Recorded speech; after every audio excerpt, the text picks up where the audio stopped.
हरे कृष्णा। आप सभी भक्तों का हार्दिक स्वागत है आज के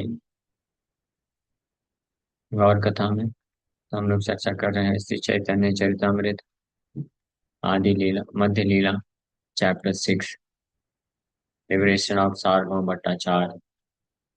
सार्वभौम भट्टाचार्य के साथ महाप्रभु का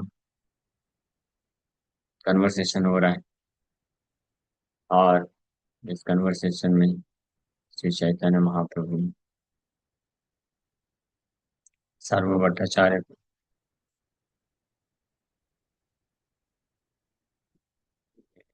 नाम जो है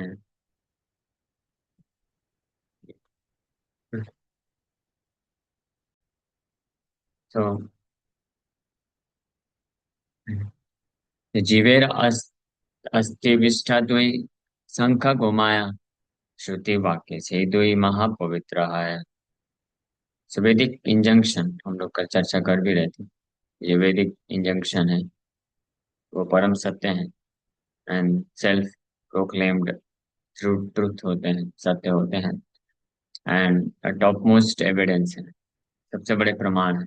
उनको प्रमाणित करने की आवश्यकता नहीं होती है। जो वैदिक इंजंक्शन है उसका डायरेक्ट मीनिंग यू स्वीकार करना चाहिए। इसके लिए महाप्रभु एग्जाम्पल दे रहे हैं जो कल हम लोग चर्चा किए। Chaitanya Mahaprabhu continued, "Conch shells and cow dung are nothing but the bones and the stool of some living entities, but according to the Vedic version, they are both considered very pure." So Vedic version says conch shell, जो कि एक जानवर का हड्डी है, cow dung, जो एक another living entity का स्टूल है, मल है, लेकिन वैदिक वर्जन के अनुसार वो पवित्र माना जाता है, इसलिए वो सेल्फ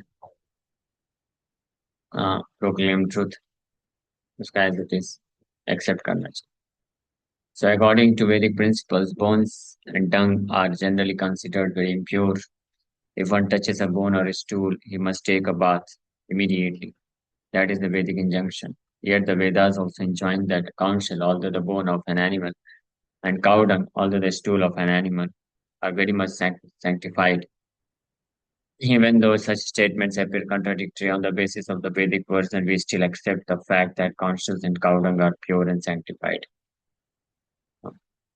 तो हालांकि जो हड्डी है और मल है वो अपवित्र माना जाता है और उसको स्पर्श करने से तुरंत स्नान कर लेना चाहिए, लेकिन ऑन द अथॉरिटी और ऑन द बेसिस ऑफ वैदिक वर्जन, वैदिक लिटरेचर के आधार पर हम फिर भी काउंशल, जो शंख होता है, जो एक जानवर का हड्डी है, और काउडंग, गोबर, वो भी मल है गाय का, लेकिन हम उसको स्वीकार करते हैं पवित्र रूप में। स्वतः प्रमाण वेद सत्य जय कहे लक्षण करिले स्वतः प्रमाण प्रामाण्य हानि है।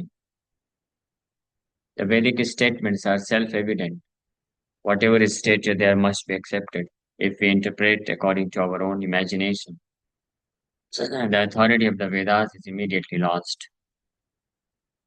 तो जो वैदिक स्टेटमेंट्स कथन है वैदिक शास्त्रों के, वो अपने आप में एविडेंट, सेल्फ एविडेंट, उसको प्रमाणित करने के लिए कहीं से अन्य प्रमाण प्रस्तुत करने की आवश्यकता नहीं।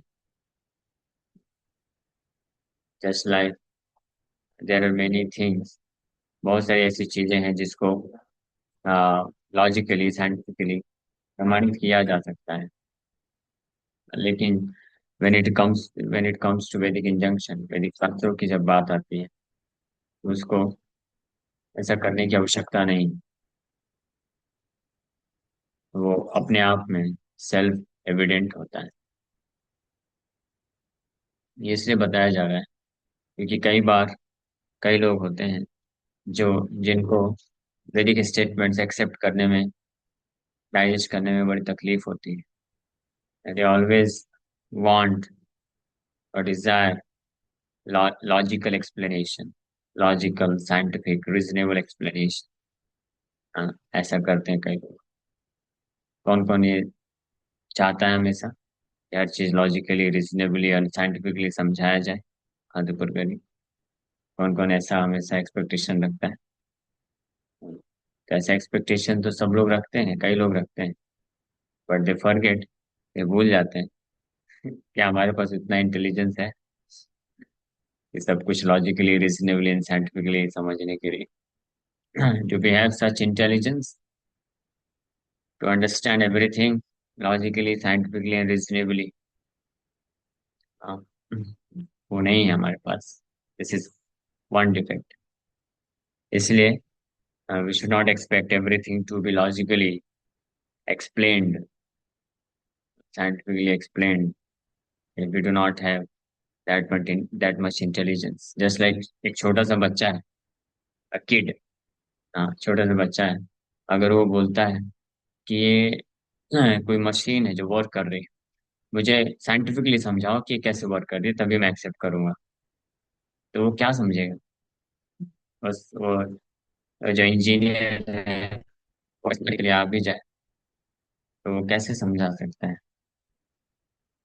क्योंकि वो बच्चा है, समझ ही नहीं सकता। He has to accept the truth कि वैसे ऐसे ऐसे ये बटन दबाने से ऐसे ऐसे कार्य करता है। और फिर हाँ, बाद में जब बड़ा होगा तो वो समझ भी सकता है।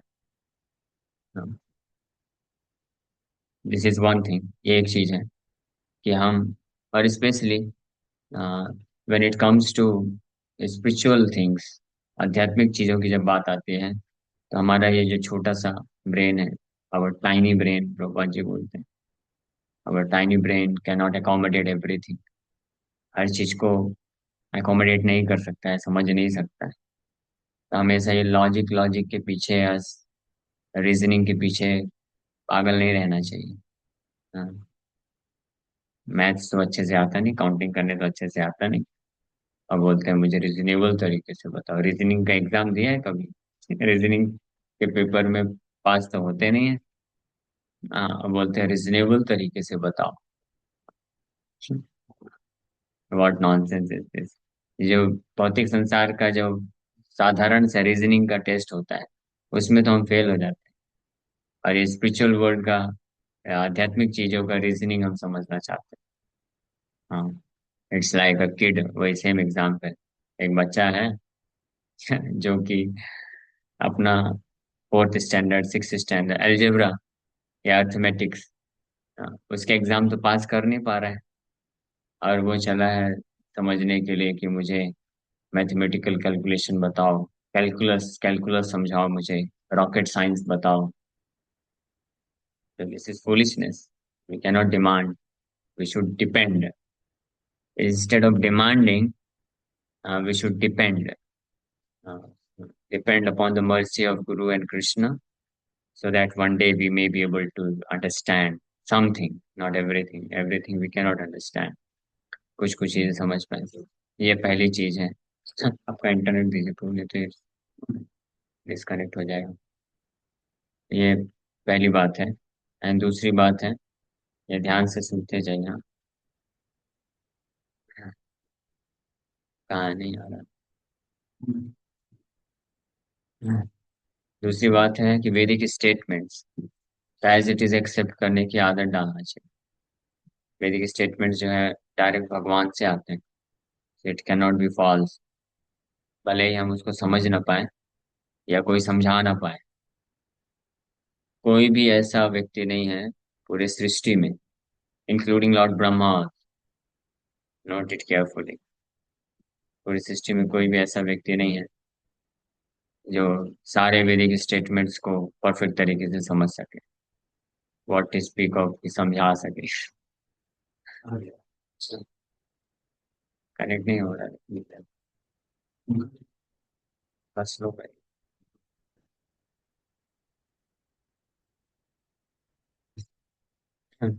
ऐसा हर कोई समझ सके, ब्रह्मा जी भी। कर्म, भगवान कृष्ण भी गीता में बोलते हैं, किम कर्मेति किम कर्मेति कवि अप्यत्र मोहिता।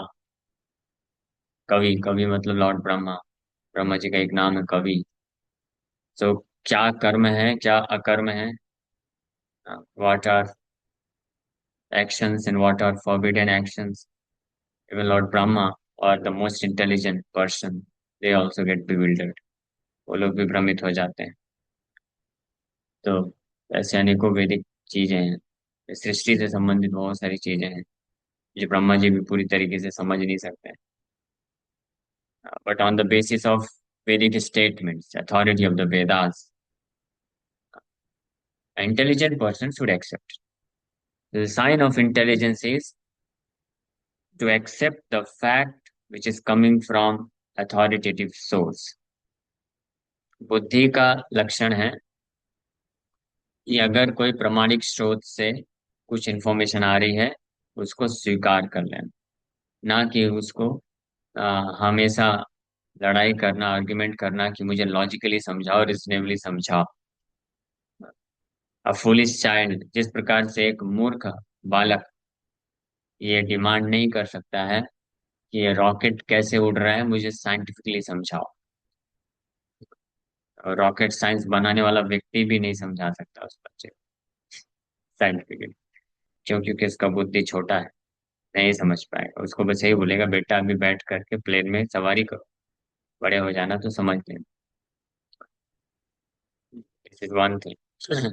तो हम मनुष्य, स्पेशली हम मनुष्य को ये वास्तव में ये अधिकार ही नहीं है कि आज के समय में ऐसा बहुत कुछ होता है, चलता है कि लॉजिकली समझाया करो, साइंटिफिक प्रीचिंग, ये सब। Okay, we do that to some extent. कुछ स्तर तक हम प्रयास करते हैं कि हमारा जो ये the brain which is filled with cow dung, इसको सेटिस्फाई करने के लिए कुछ हद तक लॉजिक या रीजंस दे सकते हैं। बट वास्तव में वैदिक अथॉरिटी, वैदिक स्टेटमेंट्स जो है अपने आप में लॉजिकल एक्सप्लेनेशन, अपने आप में वो क्या बोलते हैं उसको, वो प्रमाण है, एविडेंस है। उस उसको प्रूफ करने के लिए रिक्वायरमेंट नहीं है। जस्ट लाइक कोई गवर्नमेंट के वो होते हैं, कॉन्स्टिट्यूशनल लॉज होते हैं, तो वो स्टेटमेंट अपने आप में प्रमाण होता है, लेकिन उसको प्रूफ नहीं किया जाता है। उसके बेसिस पे अन्य चीजों को प्रूफ किया जाता है। हाँ, तो वैदिक स्टेटमेंट्स का प्रूफ नहीं मांग सकते। ये एक दूसरे सेंस में बोला जाए तो एक ऑफेंस है, अपराध है, to ask for the proof of Vedic evidence, Vedic statements, which is directly coming from God। तो इसलिए नहीं नहीं, वो नेट चार्ज है, बाद में लगा लेंगे, तो नेट पे भी काम करता हूँ। तो या उधर लगा दी। तो वैदिक स्टेटमेंट जो होते हैं उसको एक्सेप्ट करना चाहिए। महाप्रभु, यहाँ पे श्री चैतन्य महाप्रभु बोल रहे हैं, Nimai Pandit, the most intelligent scholar of his time. Nimai Pandit कौन है? वैसे तो परम भगवान है, बट अगर स्कॉलर पॉइंट ऑफ व्यू से भी देखा जाए तो निमाई पंडित ही was the most intelligent and most scholar person. अपने समय के सबसे बड़े स्कॉलर थे। दिग्विजय केशव काश्मीरी को भगवान निमाई पंडित ने, जब वो 11-12 वर्ष के थे तभी पराजित, डिफीट कर दिया था। तो निमाई पंडित वैदिक स्टेटमेंट्स को प्रमाण, लॉजिकली रीजनेबली समझाने का प्रयास नहीं कर रहे। व्हाट इज सेइंग, स्वतः प्रमाण वेद सत्य एकाय, लक्षणा करिले स्वतः प्रमाण ने हानि है। बोल रहे हैं द वैदिक स्टेटमेंट्स आर सेल्फ एविडेंट, अपने आप में प्रमाणित हैं। Whatever is stated there must be accepted, वहां पे जो भी बताया गया उसको एक्सेप्ट करना चाहिए। If we interpret according to our own imagination, the authority of the Vedas is immediately lost. Vedic statements को अगर कोई इंटरप्रेट करने की कोशिश करता है या उसको प्रमाणित करने की कोशिश करता है अपने खुद के इमेजिनेशन के आधार पर, हाँ, तो वो वैदिक स्टेटमेंट्स का एक तरह से इंसल्ट है, उसकी अथॉरिटी लॉस्ट हो गई।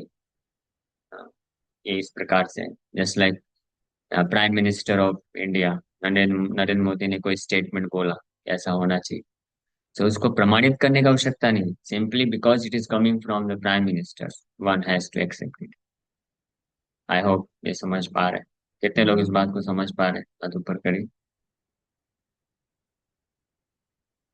और कितने लोग एक्सेप्ट कर पा रहे हैं, वो भी इम्पोर्टेंट ठीक है। Purport. Out of the four main types of evidence, direct perception, hypothesis, historical reference, and the Vedas, Vedic evidence is accepted as the foremost. चार प्रकार के प्रमाण हो सकते हैं: डायरेक्ट परसेप्शन, डायरेक्ट देख करके, डायरेक्ट समझा करके। ज्यादातर जो मॉडर्न सिविलाइजेशन में जो लोग हैं, बिकॉज ऑफ देयर एक्सट्रीम, क्या बोलते हैं, रिवेंजफुल एटीट्यूड, और because of their foolishness, they only believe in direct perception. Directly जो दिखेगा, डायरेक्टली जो उनको लॉजिकल लगेगा, रिजनेबल लगेगा, उसी को बस स्वीकार करते हैं। हाँ। और इसीलिए जो जो मॉडर्न ये यूथ है, वो क्या बोलते हैं, एक यूथ ने तो बोला था, क्या तो बोला था, मैं भूल रहा हूँ, कि if I am not comfortable, अगर ये मेरे मेरे ओपिनियन के अनुसार फिट नहीं बैठता है, तो I do not accept it. अगर मेरे ओपिनियन के अनुसार सही नहीं है, तो मैं इसको एक्सेप्ट नहीं करता। जो मुझे, if I don't feel like accepting it, I don't accept. ये क्या फुलिशनेस। अगर मुझे फील नहीं हो रहा है कि एक्सेप्ट करना चाहिए, आई डोंट फील, ये फीलिंग फीलिंग वाले में ना बहुत फंसे रहते हैं, वेरी डिफिकल्ट। वो अपने, ये मन के फीलिंग्स का है वो गुलाम, लेकिन प्रेजेंट अपने आप को ऐसा करता है जैसे कि वो बहुत intelligent. I don't feel like accepting, I do not accept. इसका मतलब क्या है? You are slave of your feelings, mental feelings. तो आप, फिर कोई बोलेगा कि आप लोग भी तो वही, जो गुरु साधु शास्त्र कहते हैं उसी को एक्सेप्ट करते हैं। Yes, that's true, and we want to become slaves of our bonafide spiritual masters, shastras and Krishna. तो स्लेव बन के तो रहना ही पड़ेगा, चाहे आप अपने मन के फीलिंग्स का स्लेव बन जाए, गुलाम बन जाए, या अन्य इस भौतिक संसार के जो साइंटिस्ट हैं कुछ लोग, उनके उन्हीं को मानते हैं प्रमाण के रूप में, वो जो बोल दिया वही एक्सेप्ट करते हैं।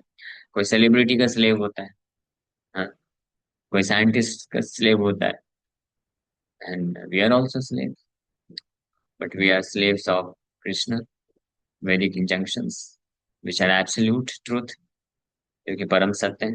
बाकी और किसी का आप स्लेव बनेंगे तो वो खुद भी स्लेव है किसी का, गुलाम है माया का।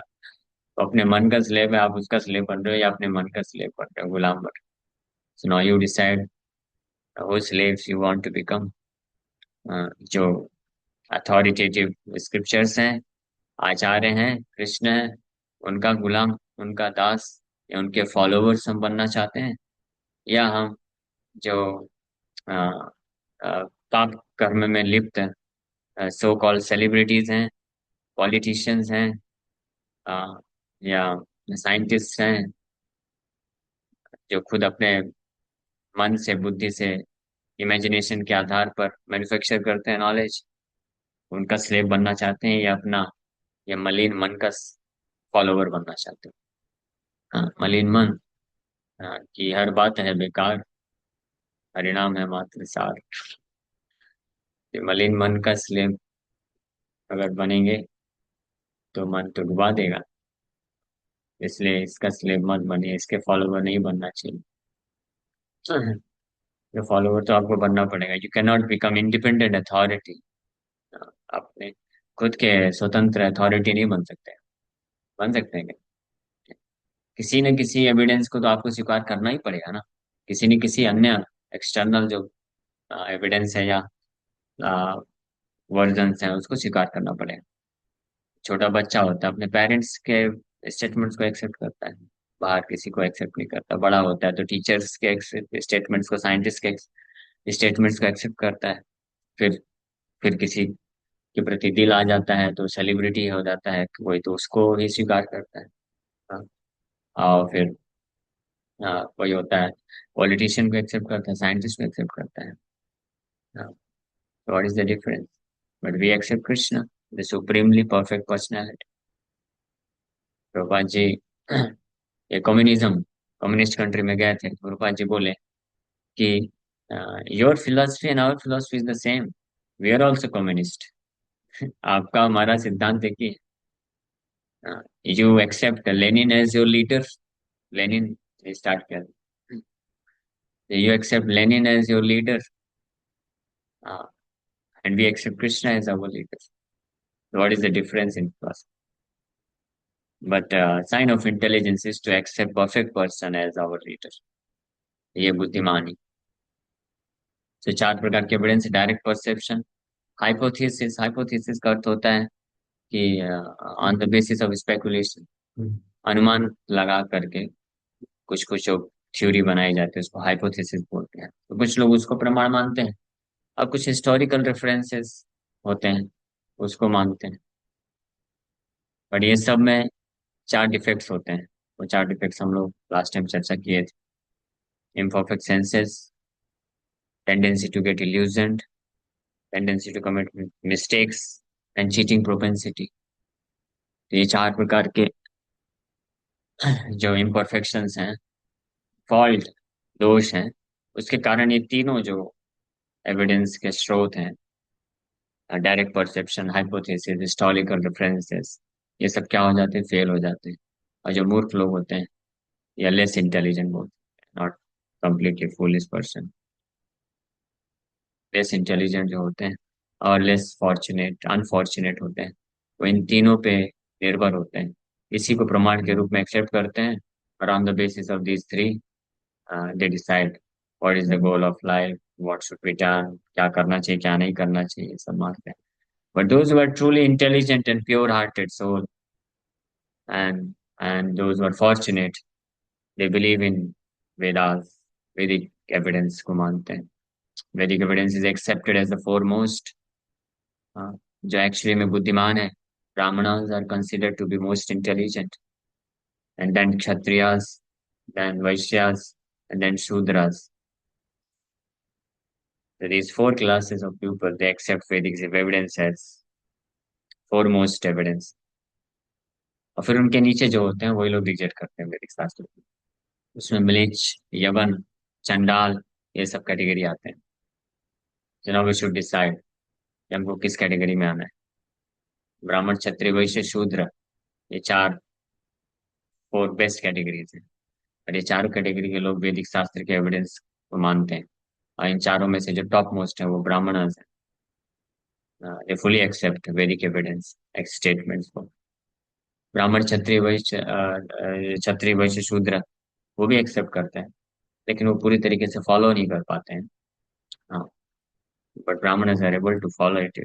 और जो पूरी तरह से फॉलो कर पाते हैं, सो वो धीरे धीरे प्रोग्रेस करते हैं और then they transcend this material existence, they become Vaishnav, fully devoted to the personality of God। So if we want to interpret the Vedic version, we must imagine an interpretation according to what we want to do।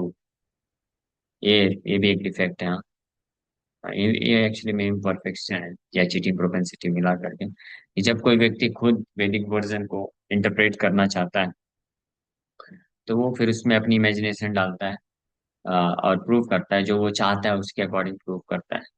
So first of all, we set forth such an interpretation as a suggestion or hypothesis, as such it is not actually true, and the self-evident proof is lost। Vedic statements are self-evident proof. It doesn't require to be proved by the speculation of uh, a conditioned soul। Prabhupada ji इसको दूसरे भाषा में बोलते हैं कि भगवत गीता की जो शिक्षाएं हैं उसमें कोई मायावादी आकर के और अपनी इमेजिनेशन के आधार पर, विचार से सोच करके कुछ और व्याख्या देता है। गुरु जी बोलते हैं as if Krishna was not intelligent enough to give complete knowledge, so that this rascals Mayavadi may come in the future and give complete knowledge. So ये जो है ये एक misinterpretation on the hypothesis as a suggestion और hypothesis misleading होता है। Shri Madhvacharya commenting on the aphorism दृश्यते तु, वेदांत सूत्र एक है, दृश्यते तु, और द भविष्य पुराण एज फॉलोज। इस वैदिक स्टेटमेंट दृश्यते तु पे कमेंट करते हुए श्रीला मध्वाचार्य भविष्य पुराण से श्लोक कोट करते हैं। ऋक्यजु समाथर्वश्च भारतं पंचरात्रकम् मूलरामायणं चैव वेदित्येव संहिता पुराणानि च यानीह वैष्णवानि विदो विदु सदा प्रामाण्यं मे तेषां नात्र किंचित विचार्यते। विशेष भविष्य पुराण से श्लोक कोट करते हुए, the Rigveda, Yajurveda, Samaveda, Atharvaveda, Mahabharata, Pancharatra and original Ramayana are all considered Vedic literature. ये ध्यान रहे हाँ। तो जो भी ऐसे मूर्ख लोग हैं जो महाभारत को स्वीकार नहीं करते हैं वैदिक लिटरेचर के रूप में या कंप्लीट अथॉरिटी के रूप में, तो दे शुड रीड दिस। भविष्य पुराण में ये बताया गया है। वेद व्यास जी लिखते हैं, ऋग यजु साम अथर्व, ये तो चार वेद हो गए, इसको तो कोई डिनाई नहीं कर सकता है। लेकिन साथ ही साथ में ऋग यजुर साम अथर्वश्च भारतम पंचरात्रकम, भारतम इस महाभारत, और पंचरात्र, पंचरात्र में जैसे नारद पंचरात्र इत्यादि आ गए, जिसमें सिस्टम ऑफ डेटी वर्शिप और जो रूल्स दिए गए हैं सूची मूची के, कि क्या अपवित्र है, कैसे रहना चाहिए, किस किस अवस्था में स्नान कर लेना चाहिए, ये सब जो रूल्स हैं पंचरात्र में दिए गए हैं। जस्ट लाइक एक बार मैंने एक डिवोटी को बताया कि जब आप पानी पीते हैं, पानी पीने के बाद जो है आपका हाथ जूठा हो जाता है, मालूम है आपको? तो शौक है कि कैसे एक्सेप्ट करूं मैं। हाँ, लेकिन ये दिया हुआ है, आप एक्सेप्ट करें या ना करें, but these rules are there. तो इसलिए जो डीटी वर्शिप करने जाते हैं उसमें अटमोस्ट क्लीननेस का रिक्वायरमेंट है, और उसमें पूरे फ्रेश क्लॉथ होने चाहिए। और किसी कारणवश अगर आपने पानी पिया, भले ऊपर से एक बूंद भी जूठा नहीं गिरा, उसके बाद भी स्टिल यू मस्ट टू आचमन, आचमन करने की आवश्यकता है, जब आप पवित्र होंगे। अदरवाइज बिना आचमन किए अगर कोई पानी पी करके चला गया ऑल्टर में, तो अपराध को माना जाता है। तो ये सब पंचरात्र में दिए हुए हैं, वैदिक स्टेटमेंट्स की तरह एक्सेप्ट करना चाहिए इसको। और ये सेल्फ एविडेंट प्रूफ है। अब इसमें कोई बोलेगा लॉजिक ढूंढेगा, ऐसे कैसे। जैसे एक बार एक भक्त है, वो जो है चम्मच से खा रहे थे। हाँ, और चम्मच से खाने के बाद फिर हाथ नहीं धोए।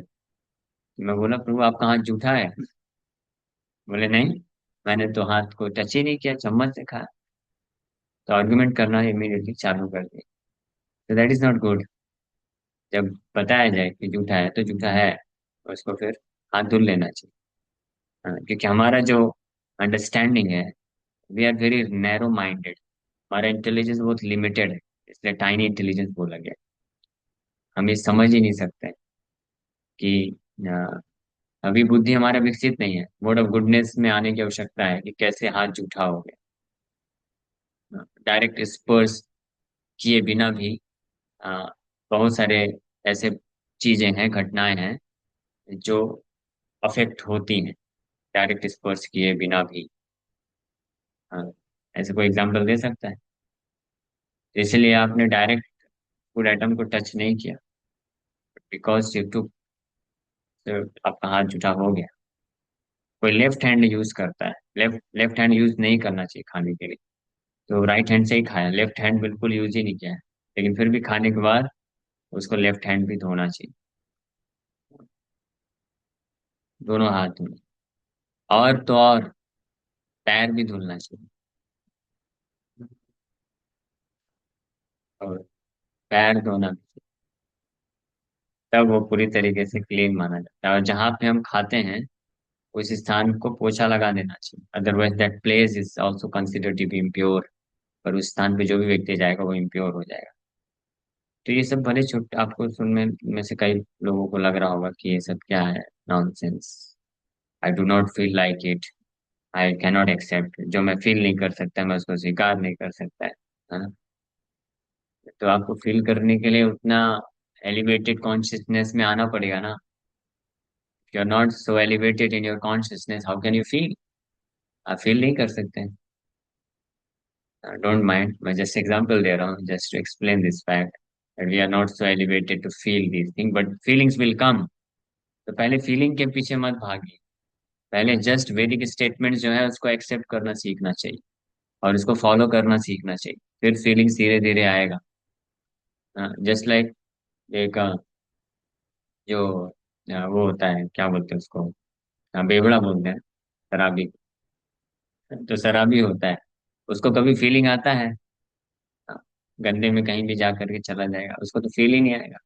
गटर में भी जाके सो जाएगा, उसको बोलेगा गंदा क्या है, मेरे को फील नहीं हो रहा है गंदा।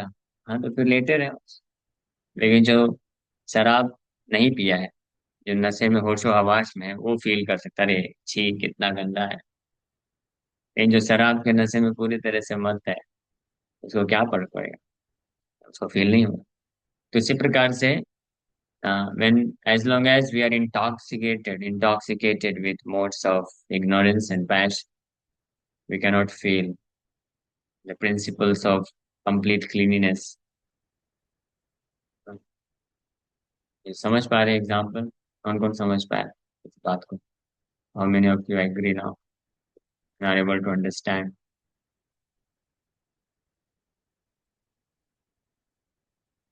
तो इसलिए एक्सेप्ट करना पहले, जब कोई भी वरिष्ठ भक्त शास्त्र कृष्ण वैदिक शास्त्र के स्टेटमेंट्स होते हैं, तो सबसे पहले उसको एक्सेप्ट करना चाहिए कि यस दिस इज ट्रू। मुझे नहीं समझ में आ रहा है, मैं इसको फील नहीं कर पा रहा हूँ, दिस इज माई प्रॉब्लम, ये मेरा प्रॉब्लम है, इसका मतलब। बल्कि हमको ये सोचना चाहिए कि I am so degraded, my consciousness is so degraded that I can not feel even this much. मैं ये भी फील नहीं कर पा रहा हूँ, तो ये मेरा कॉन्शियसनेस डिग्रेडेड है। जस्ट लाइक मैंने बताया कि when one goes and passes stool, one should take bath। पहले तो इतना कोई फील नहीं करता, लेकिन अब जो हम डिवोटी बनते हैं, कभी कभी हम ट्रेन में ट्रेवल करते हैं, so we can not remain without bathing, है ना? After passing stool is very difficult, कि कैसे बिना स्नान के कैसे रह सकते, नॉट पॉसिबल। मैं एक भक्त को तो यहाँ तक पूछा, अगर जो लंबी फ्लाइट लेते हैं, 20-25-25 घंटे की फ्लाइट में जाते हैं, तो मैं उनको पूछा कि आप कैसे मैनेज करते हैं वहां पे, कैसे नहाने का कुछ रहता है क्या?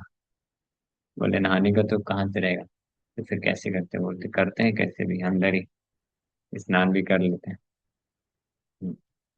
डिफिकल्ट, लेकिन वो एक कॉन्शियसनेस डेवलप होता है। एनीवे, इम्पोर्टेंट चीज है, हमको इसको नेग्लेक्ट नहीं करना चाहिए। ऐसा हो सकता है कि हम अ, बहुत उतना स्ट्रिक्ट लेवल पे हम नहीं फॉलो कर पा रहे हैं अभी, जैसे मैंने पानी पीने वाला बताया। तो इन जनरल हम लोग भी इसको नहीं करते हैं, हम बस पानी पीते हैं, यहाँ पे थोड़ी ना बार बार आचमन करते बैठते हैं। बट जब हम ऑल्टर में जाते हैं तो ये हम फॉलो करते हैं स्ट्रिक्टली। बट अगर आप स्ट्रिक्ट ब्राह्मण जो होते हैं ना, साउथ इंडिया में जाएंगे आप, तो वहाँ पे कुछ ब्राह्मण बहुत स्ट्रिक्ट होते हैं, तो वो एग्जैक्टली फॉलो करते हैं पूरा। जैसे हम गायत्री करते हैं, तो हम लोग हर गायत्री के पहले स्नान नहीं करते हैं, लेकिन गायत्री के पहले वो हर स्नान करते हैं, फिर प्राणायाम करते हैं, फिर आचमन करते हैं, उसके बाद गायत्री करते हैं। हाँ, पूरा क्लीननेस के साथ। तो बट वो स्टैंडर्ड है, वो जितना फॉलो करता है उतना उतना ही वो मोड ऑफ गुडनेस में आता है। और इस और उतनी मात्रा में ब्राह्मणिकल क्वालिफिकेशन होती है, इसलिए तो अपने माइंड एंड सेंसेस कंट्रोल कर सकते हैं। ये सब मैटर करता है चीजें। और उतनी मात्रा में हम जो है एक बेटर अंडरस्टैंडिंग, फिलोसफिकल अंडरस्टैंडिंग भी प्राप्त कर सकते हो उतनी मात्रा में। भगवान के नाम को जब भी अच्छे से कर पाता है कोई व्यक्ति, इसलिए बोला जाता है ब्राह्मण दीक्षा के बिना भी व्यक्ति भगवत धाम जा सकता है, दैट इज अ फैक्ट। लेकिन ब्राह्मण दीक्षा फिर भी हमारे आचार्यों ने क्यों रखा है, गायत्री मंत्र क्यों दिया है? क्योंकि ब्राह्मण दीक्षा के द्वारा, गायत्री मंत्र के द्वारा, और जो नियम, जो छोटे छोटे सूची मुची के प्रिंसिपल फॉलो करके हमारी चेतना और पवित्र होती है, हम सतोगुण में आते हैं, और अच्छे तरीके से सतोगुण में आकर के मन और इंद्रियों को कंट्रोल किया जा सकता है, और भगवान के नाम पे फोकस किया जा सकता है। जब तक माइंड एंड सेंसेस डिस्ट्रैक्टेड है, बहुत ज्यादा विचलित है रजोगुण और तमोगुण के प्रभाव से, because of lusty desires to acquire money, to acquire name fame and to acquire sense gratification, this all are the lusty desires. तो ये जब तक रहेगा तो भला वो बैठ के जब कैसे कर पाएगा? कर पाएगा? एक माला भी नहीं कर पाएगा। आप में से कितने भक्तों ने अनुभव किया है कि कभी कभी एक माला भी पूरी तरीके से ध्यान से नहीं हो पाता है? हाथ ऊपर करिए, किया है किसी ने ऐसा अनुभव? हाँ, कितने भक्तों ने ऐसा महसूस किया है कि एक माला भी ध्यान से नहीं होता है? सब लोगों ने नहीं किया? सब लोग बाकी माला जप कर लेते हैं अच्छे से। अजय भैया नहीं है आज, कल का लेक्चर सफिशिएंट था उनके लिए। हाँ। आप में से किसी ने ये एक्सपीरियंस किया है कि कभी कभी आप सोचते हैं आप ध्यान से नाम जप करेंगे, तो एक माला तो छोड़ दो, एक मंत्र पे पूरा फोकस नहीं हो पा रहा, हरे कृष्ण कृष्ण कृष्ण बोलते बोलते मन गया। तो ये सब इन्फ्लुएंस है mode of passion and ignorance का। इसको हमको ओवरकम करना है। तो सतोगुण में जितना आएंगे उतना हम ओवरकम कर पाएंगे इसको, और तब हम ध्यान से जप कर पाएंगे। So the Rig Veda, Yajurveda, Samaveda, Atharvaveda, Mahabharata, Pancharatra and original Ramayana are all considered Vedic literature. Puranas that are especially meant for Vaishnavas such as the Brahma Vaivarta Puran, Naradiya Puran, Vishnu Puran and Bhagavat Puran also Vedic literature. और ऐसे पुराण जो वैष्णवों के लिए यानी सात्विक पुराण, वो भी वैदिक लिटरेचर से मानना चाहिए। और उसके स्टेटमेंट्स को भी वैदिक स्टेटमेंट्स की तरह self evident and complete truth मानना चाहिए। कौन से? वो 6 पुराण इसमें यहाँ पे नाम लिखा हुआ है: ब्रह्म वैवर्त पुराण, नारदीय पुराण, विष्णु पुराण, भागवत पुराण इत्यादि। Therefore, whatever is stated in such Puranas or in the Mahabharata and Ramayana is self-evident. There is no need for interpretation. The Bhagavad Gita is also within the Mahabharata. Therefore, all the statements of the Bhagavad Gita are self-evident. There is no need for interpretation, and if we do interpret, the entire authority of the Vedic literature is lost. Bhagavad Gita भी महाभारत में, भगवद गीता भी self evident है, statements are completely true, महापुरुष सब बता रहे।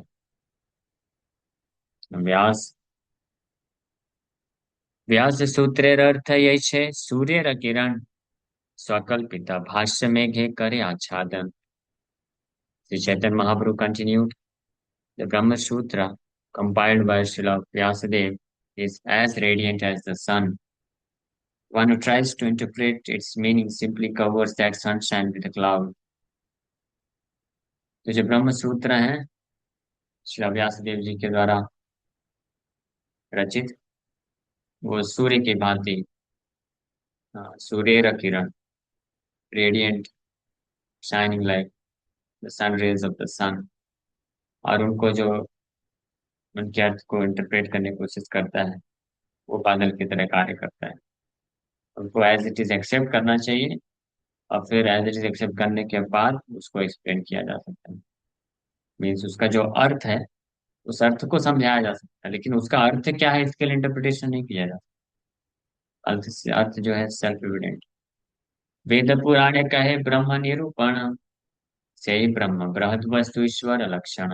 महाप्रभु आगे बोल रहे हैं इसका कि all the Vedas and literature that strictly follows the Vedic principles explain that the Supreme Brahman is the absolute truth, the greatest of all, and the feature of the Supreme Lord.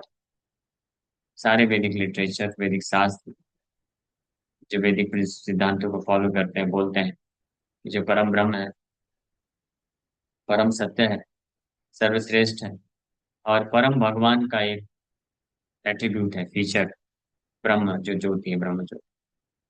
हाँ, इसका प्रमाण है ब्रह्मेति परमात्मेति भगवान इति सत्य। ये सब महाप्रभु धीरे धीरे करके अब एक्सप्लेन कर रहे हैं सार्वभौम भट्टाचार्य को। पहले उनको 7 दिन तक सुने, अब उनकी अंडरस्टैंडिंग को बेटर कर रहे हैं। हाँ, करेक्ट कर। ठीक है, इसी के साथ यहीं पे विराम करते हैं। Thank you very much. Hare Krishna. किसी का कोई प्रश्न है? कि बाबाओं की वजह से आज जो कि इतने सालों में चलता आ रहा है हमारे धर्म को डिग्रेड किया गया है डायरेक्टली। तो इस सब चक्कर में ना, जो आजकल के यूथ है वो लॉजिक ही मानते हैं, मांगते हैं हर चीज में।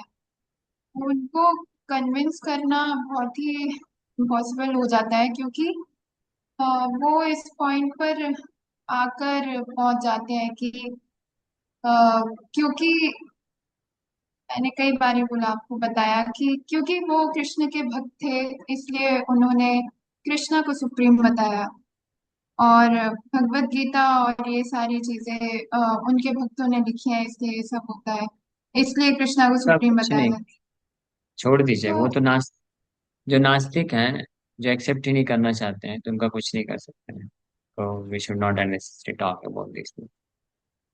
हम लोग उनकी बात कर सकते हैं जो लॉजिक या रीजनिंग को समझने के लिए एक्सेप्ट करने के लिए तैयार, उनके लिए हम चर्चा कर सकते हैं।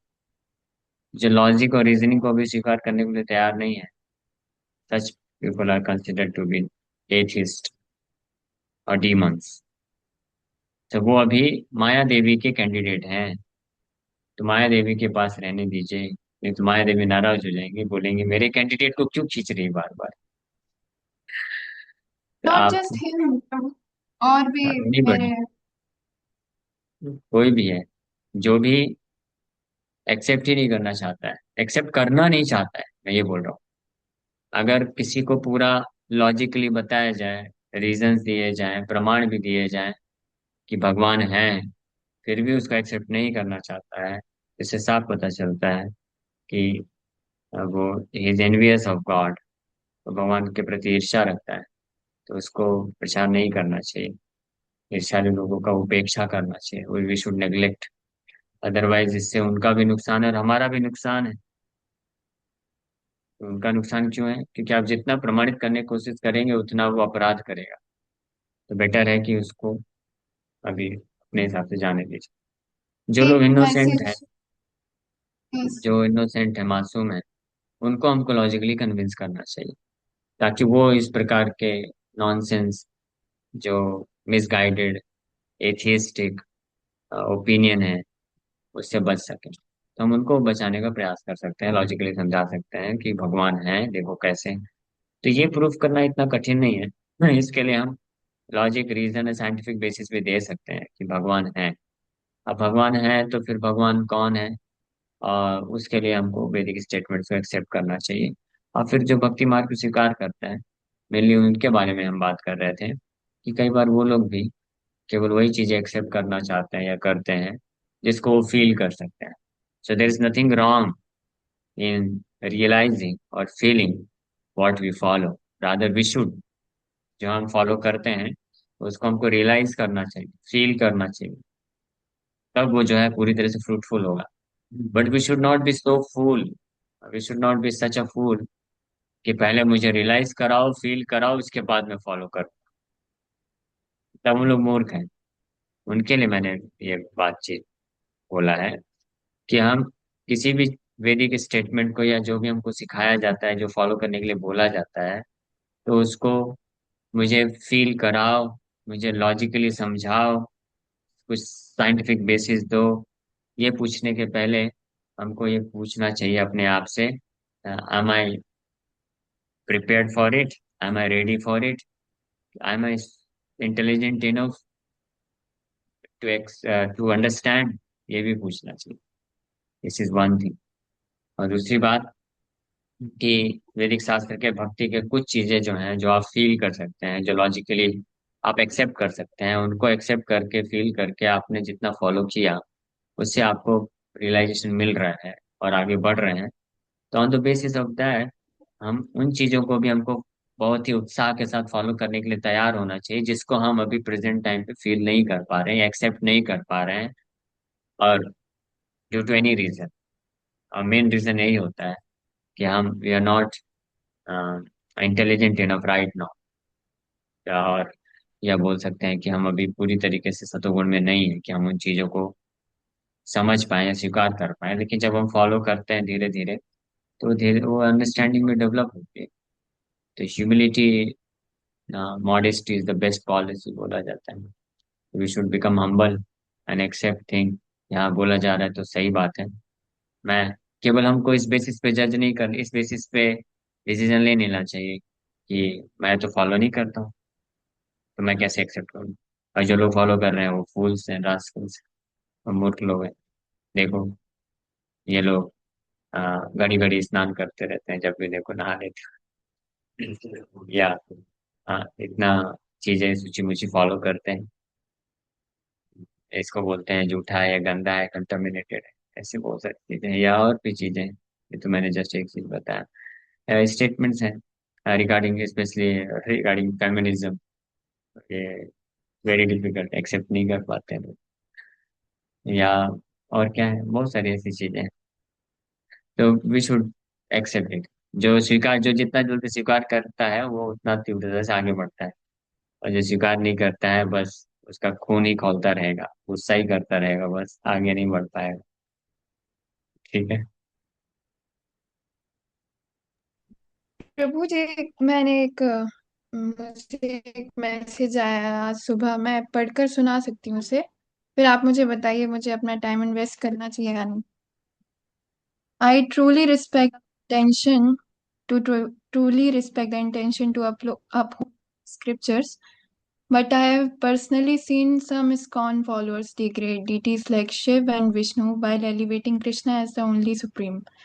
However, when I referred to the Shastras with an open mind, it was clear that Shiv, Vishnu, and Krishna are ultimately one and equal manifestations of the same divine.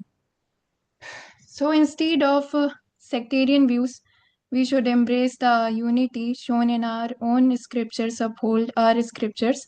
But I have personally seen some ISKCON followers degrade deities like Shiv and Vishnu while elevating Krishna as the only supreme. However, when I referred to the Shastras with an open mind, it was clear that Shiv, Vishnu, and Krishna are ultimately one and equal manifestations of the same divine. So instead of sectarian views, we should embrace the unity shown in our own scriptures. तो समझ गया मैं। तो इस case में उनको हमको बड़े प्रेम से पूछना चाहिए कि are you ready to accept statements of the scriptures which we are prepared to present to you, which proves that Krishna is the supreme personality of Godhead, even the supreme controller, supreme origin of Lord Shiva, Lord Brahma, Lord Vishnu also। तो अगर वो बोलते हैं कि yes, तो फिर हम प्रमाण दे सकते हैं, हमारे पास बहुत सारे प्रमाण हैं। और अगर बोलते हैं नहीं, आप सब लोग अपने अपने मन से बनाने वाले हो, तो मन से क्या है, हम जो आपको प्रमाण देंगे वो आप कहीं भी जा करके वेरीफाई कर लीजिए। भगवत गीता वैदिक स्क्रिप्चर्स है, कोई इसको डिनाई नहीं कर सकता है। भगवत गीता में भगवान कृष्ण खुद बोलते हैं, एक ही एक श्लोक सफिशिएंट है एक्चुअली में। आम आदिर्य देवानाम मनुष्यानाम से सर्वशः। कृष्ण इसके लिए से आम आदिर्य देवानाम, I am the supreme lord of all, मत्तः परतरम नान्यत् किंचिदस्ति धनंजय। मेरे से ऊपर कोई नहीं। तो कृष्ण खुद बोल रहे हैं। और 11वें अध्याय में जब विराट रूप दिखा रहे हैं, तो वहां पे भगवान कृष्ण दिखाए भी कि Lord Shiva, Lord Vishnu, Brahma and all the rishis, ये सब मेरे से आ रहे हैं। तो प्रमाण है। तो लोगों को वो एक्सेप्ट करने के लिए तैयार होना चाहिए, केवल लिखने बस से नहीं होता है कि हाँ, हम वैदिक स्क्रिप्चर्स को मानते हैं तो फिर मानो ना, स्वीकार करो, स्टेटमेंट दे रहे हैं। अगर वो, इसलिए ये सब ना सोफिस्टिकेटेड तरीके होते हैं कैसे लोगों को क्या बोलते हैं, अपने से कन्विंस कराना है। क्योंकि लोगों को डायरेक्ट बोलेंगे कि स्क्रिप्चर्स नहीं मानता मैं, तो आजकल तो स्क्रिप्चर्स को स्वीकार करने वाले लोग हैं बहुत सारे। तो फिर वो एंटी हिंदू कहला जाएगा ना, एंटी सनातनी बन जाएगा अगर शास्त्रों को नहीं मानेगा। तो इसलिए शास्त्रों को सामने से रखना पड़ेगा और फिर अपना मत देना पड़ेगा। उसने तो जो भी स्टेटमेंट्स उन्होंने बोला, उसका कोई उन्होंने वैदिक एविडेंस दिया क्या, प्रमाण दिया, जहाँ पे ये बताया जाता है जो भी उनका ओपिनियन। बट रही बात इस्कॉन का, वो बोलते हैं कि इस्कॉन के जो फॉलोवर्स हैं वो डिग्रेड कर रहे हैं, ये हैं। बट इस्कॉन के जो भी डिवोटीज हैं, स्पेशली इस्कॉन में श्रील प्रभुपाद, तो प्रभुपाद जी के जो भी स्टेटमेंट्स हैं, जो भी लेक्चर्स हैं, जो भी शास्त्र हैं, कहीं भी प्रभुपाद जी अपना ओपिनियन नहीं दे रहे हैं। Unlike this foolish person. Prabhupada ji वैदिक रेफरेंस दे करके दे रहे हैं, श्लोकों से भरा पड़ा है प्रभुपाद जी के लेक्चर्स, उनके तात्पर्य में भी कई श्लोकों का रेफरेंस देते हुए बोलते हैं। तो अथॉरिटेटिव है। Simply because you can not accept, that doesn't mean कि आप किसी को जो अथॉरिटेटिव है उसको फॉल्स प्रूव कर सकते हैं। ठीक है। तो बट स्टिल मैं सजेस्ट करूंगा, यानी इससे आर्गुमेंट करने से कोई फायदा नहीं। इसलिए दूसरा। बहुत सिंपल सी बात है, मैं आपको बहुत सिंपल क्लियर कट करके बताता हूँ। कोई भी व्यक्ति जो आर्गुमेंट करना चाहता है तो हमको बस उसको ये रिक्वेस्ट करना चाहिए कि क्या आप शास्त्रों का रेफरेंस देंगे, और क्या मेरे द्वारा शास्त्रों के प्रमाणिक शास्त्रों के रेफरेंस देने पर आप स्वीकार करने के लिए तैयार हैं।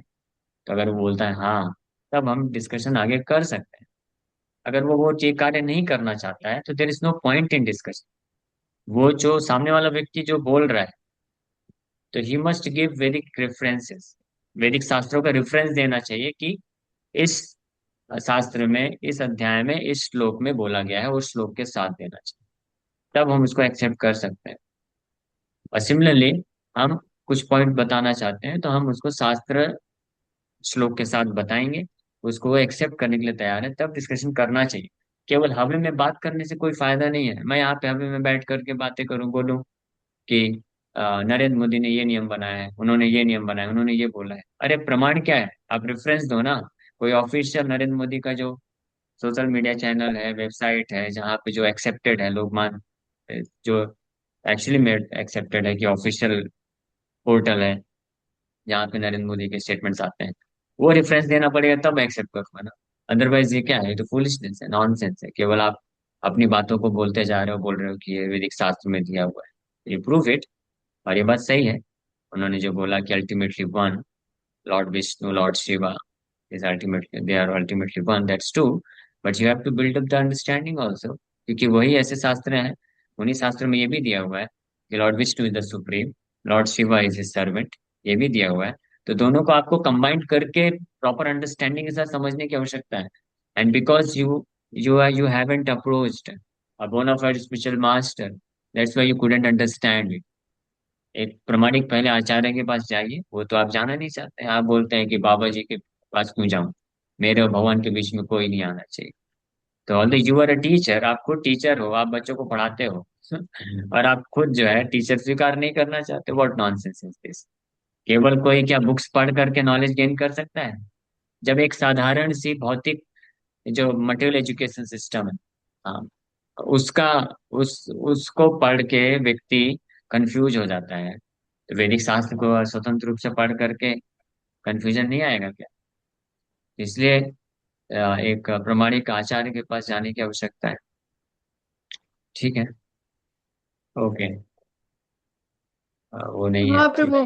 हाँ, उनका क्या मतलब, मेरे फ्रेंड का कहना है ये कि मतलब विष्णु जी, कृष्णा और शिवा एक ही वो हैं। तो चैप्टर 10 और वर्स 23 भी उसने कोट किया था। तो उसमें था, chapter 3 verse of all 23। Rudras I am Shankar. हाँ, of all Rudras I am Shankar, ठीक है। शंकर। तो तो सही बात है इसका, लेकिन अंडरस्टैंडिंग, समझ विकसित करना पड़ेगा ना। भगवान तो बोलते हैं कि नक्षत्र नाम हम शशि, कि सारे तारों में मैं नक्ष वो हूँ, चंद्रमा हूँ। तो इसका मतलब थोड़ी ना कि हम चंद्रमा का जाके पूजा करेंगे। और भगवान और क्या बोलते हैं? हाँ, इंद्रियों में मैं मन हूँ। एक्चुअली एक्चुअली हमारे एक ब्रह्मचारी हुए, वो बोले प्रभु जी, हाँ, मन का सुनना चाहिए, मन जो बोले वही करना चाहिए। बड़ा गहरे, मन का सुनना चाहिए, मन जो बोले यही करना चाहिए, क्यों? क्योंकि भगवान गीता में बोले हैं इंद्रियों में मैं मन हूँ। तो कृष्ण ही तो मन है ना, इसलिए मन का सुनना चाहिए।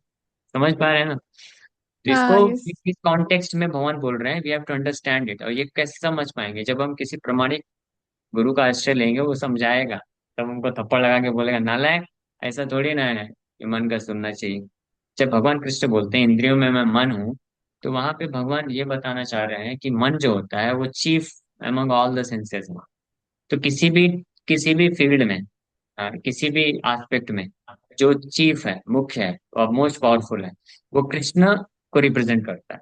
दैट डज नॉट मीन कि वो जो है कृष्ण हो गया, मन कृष्ण नहीं हुआ।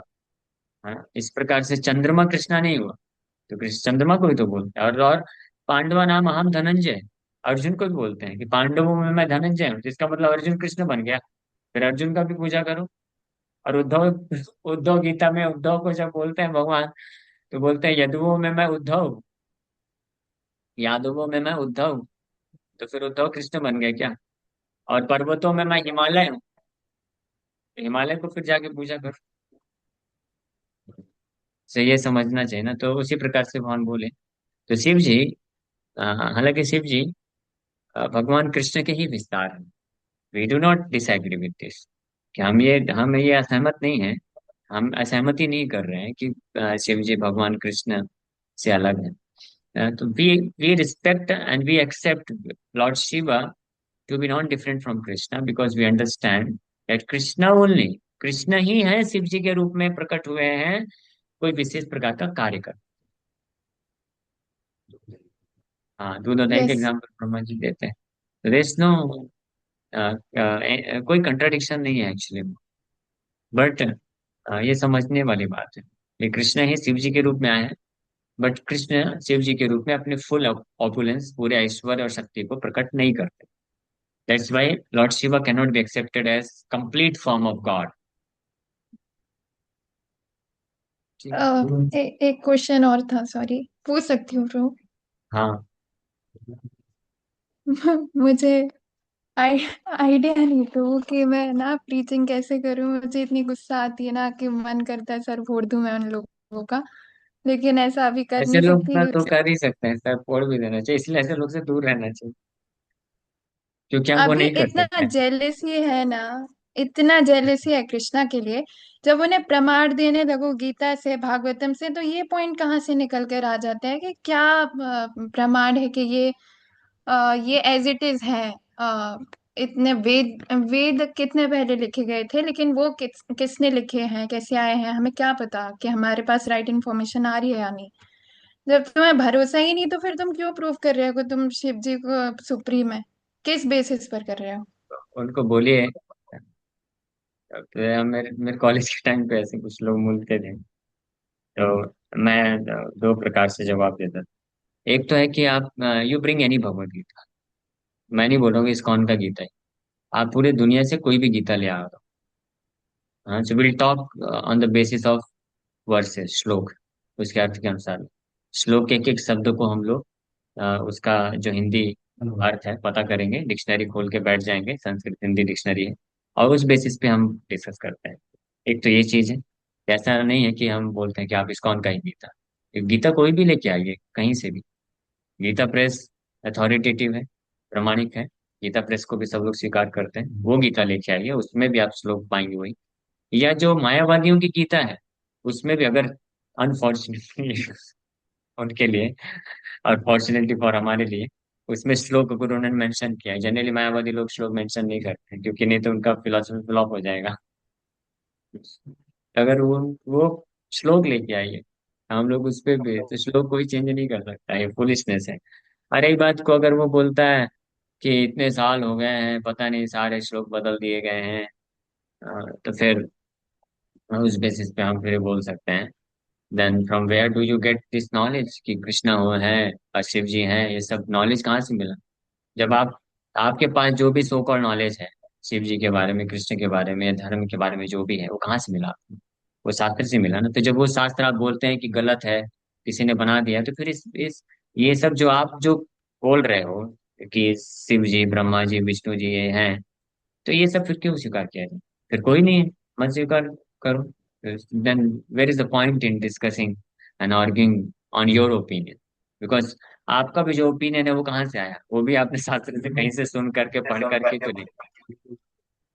तो ये सब ये था। और दूसरा एक और चीज है, जनरली मैं बोलता हूँ कि देखो भाई, अ, ये जो मॉडर्न एजुकेशन है, तो जो गवर्नमेंट है, जो कि इतनी पावरफुल नहीं है एज कम्पेयर टू गॉड, मैं बोल रहा हूँ, एंड तो गवर्नमेंट है जो कि इतना क्या बोलते हैं, परफेक्ट नहीं है as compare to government of God.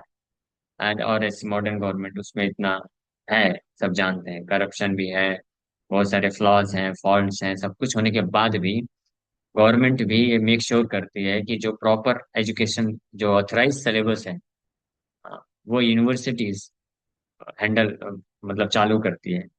और जो बच्चों को एजुकेशन मिलना चाहिए, एनसीईआरटी होता है, जैसे सीबीएसई में सिलेबस होता है एनसीईआरटी, तो गवर्नमेंट ये सब उनके पास हैं स्कीम्स और उनके पास ये तरीके हैं टू मेक श्योर कि लोगों को जो मटेरियल एजुकेशन भी ऑथराइज मिले, प्रमाणित मिले। तो एक ये कलयुग की जो लेस पावरफुल करप्ट जो गवर्नमेंट है, वो इतना मेक श्योर कर सकती है। तो परम भगवान जो कि पूर्ण शक्तिशाली हैं, परम भगवान है, वो ये जगत को चला रहे हैं, तो क्या वो ये इतना मेक श्योर नहीं करेंगे?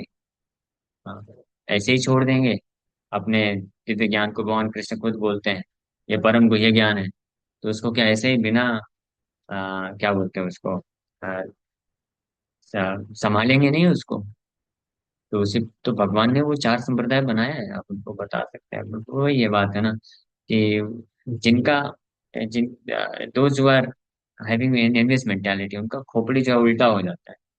वो फिर हर चीज में केवल डाउट ही करते हैं।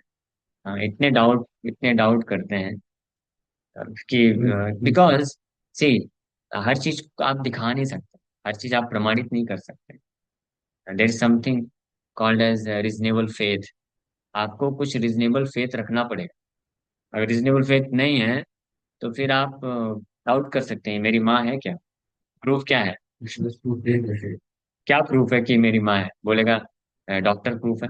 क्या मालूम डॉक्टर करप्ट हो गया, हाँ, डॉक्टर ने घूस खा लिया, 10,000 रुपये दे दिया होगा और बता दिया मेरी माँ है। फिर तो ये सब फिर कौन? आप ट्रेन में चढ़ते हैं और आप प्रूफ मांगते हैं क्या कि ड्राइवर नशे में तो नहीं है कहीं? रात भर आप पता चला सोए और ड्राइवर भी सो गए। ये रिजनेबल फेथ रखते हैं ना कि रेलवे गवर्नमेंट में इतने सारे अधिकारी लोग को बैठाया गया है, तो वो लोग ऐसा कोई भी ड्राइवर नहीं रखेंगे जो रात को पी के चलाएगा, है ना? तो हमको विश्वास होता है।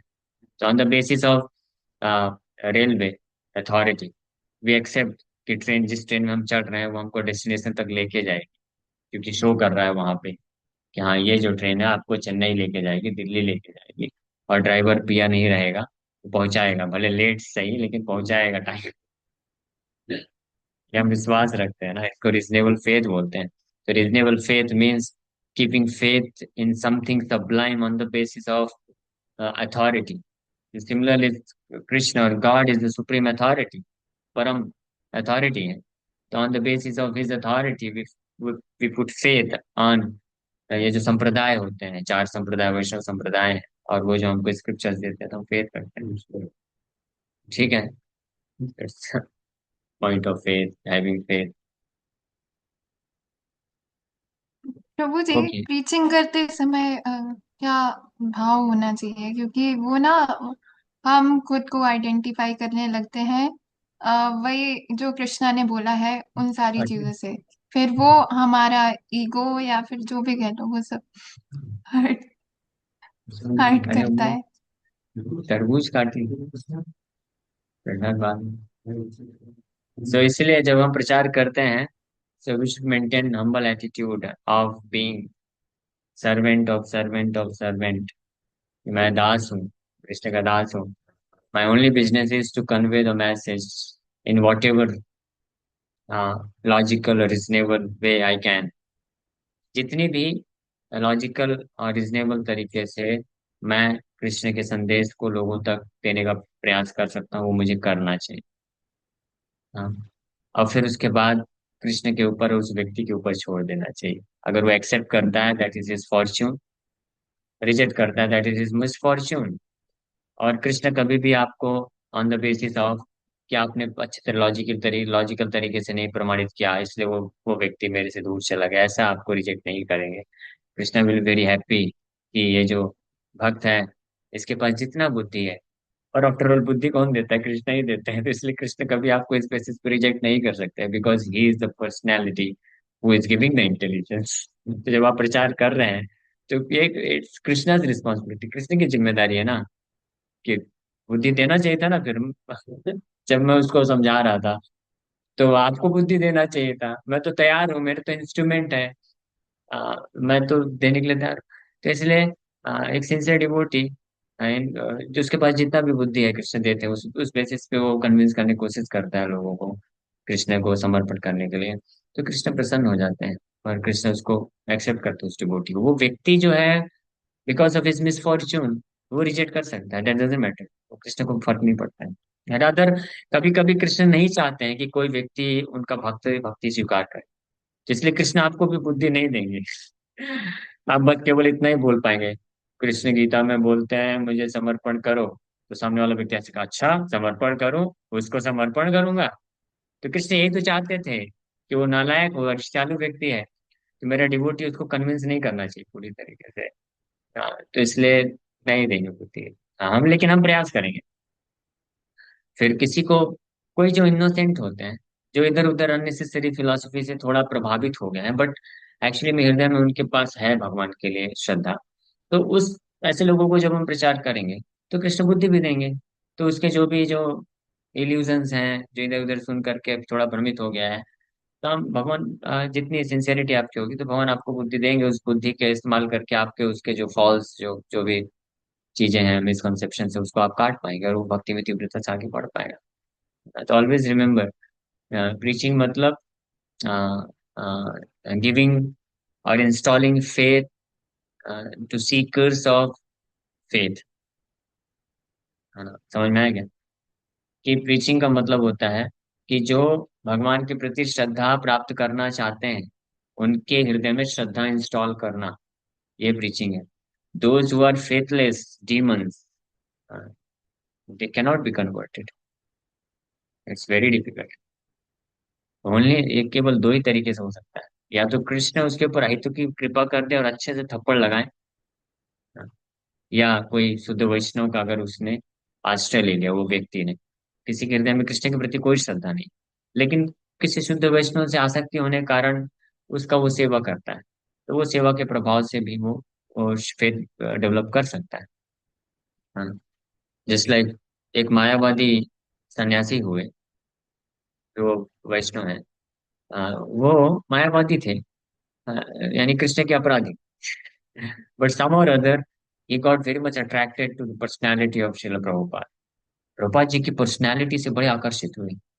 हाँ, प्रभुपाद जी जिस प्रकार से शास्त्रों की जो टीचिंग्स है उसको देते थे लॉजिकली, और उनका, प्रभुपाद जी का एक अलग ही वो है दुआ, है ना, व्यक्तित्व, उससे आकर्षित हो गए और प्रभुपाद जी से के एसोसिएशन में आ गए, उनको सुना करते थे, फिर सेवा करते थे। तो इससे उनका जो मायावाद का मिसकंसेप्शन था वो धुल गया और वो भक्त बन गए।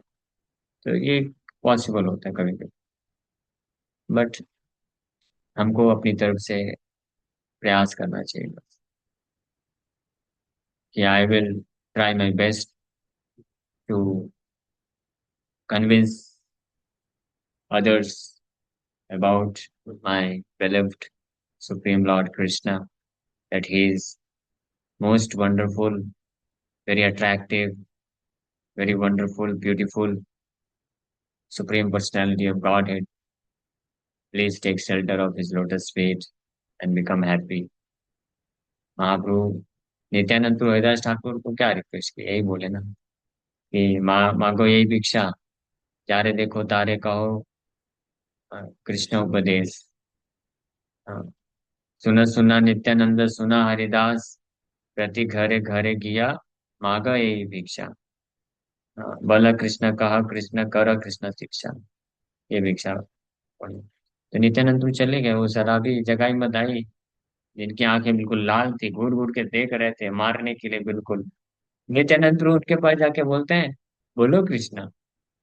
तो वो इतना गुस्सा हो गया, कृष्णा बोलूं मैं, रुक रुक तेरे को बुलाता हूँ कृष्णा। इतना अटैक करने दौड़े थे। सोचिए, हमको तो कोई अटैक नहीं करेगा, ज्यादा से ज्यादा क्या करेगा, बोलेगा ही नहीं। हाँ, हम किसी को बोलते हैं हरे कृष्णा, कुछ ज्यादातर लोग बोल देते हैं हरे कृष्णा, और कुछ लोग नहीं बोलेंगे, यही होगा ज्यादा से ज्यादा। जैसे एक बार एक मुझे ये स्मरण आ गया, पास्ट टाइम, गुरु महाराज अपने कुछ शिष्यों के साथ मॉर्निंग वॉक कर रहे थे एक पार्क में। तो एक मुस्लिम लेडी थी, हाँ, तो महाराज अपने शिष्यों को बोल के रखे थे कि जिसको भी देखो उसको हरे कृष्णा बोलो। हाँ, उसको हरे कृष्णा बुलवाओ। और यहाँ तक कि चींटी को भी महाराज बोलते थे हरे कृष्णा हरे कृष्णा, इसलिए वो गुरुदेव चालीसा में ये भी लिखा हुआ है, चीट कीट से लेकर के बड़े बड़े लोगों को भी उद्धार किए आप। तो ऐसे ही उद्धार किए चींटी कीड़े मकोड़े को। हाँ। हाँ, हरे कृष्णा बुला करके। तो एक मुस्लिम लेडी थी, तो भक्त लोग बोले हरे कृष्णा, तो कुछ बोली नहीं। फिर दूसरे भक्त भी बोले हरे कृष्णा, कुछ नहीं बोली। फिर आगे जाके फिर राउंड कंप्लीट करके महाराज आए, तो मुस्लिम लेडी को देख करके बोलते वालेकुम सलाम। तो जोर से बोलते हरे कृष्णा। तो महाराज एक्सपर्ट थे, कैसे किसको हरे कृष्णा बुलवाना है, तो उसको हरे कृष्णा इस तरह से बुलवाया। ओके। सो हमको बस प्रयास करना चाहिए, आदेश का पालन करना चाहिए गुरु का और कृष्ण का। और फिर कृष्ण बुद्धि देते हैं, उस बुद्धि के हिसाब से हम लोगों को प्रचार कर सकते हैं। हरे कृष्णा, थैंक यू।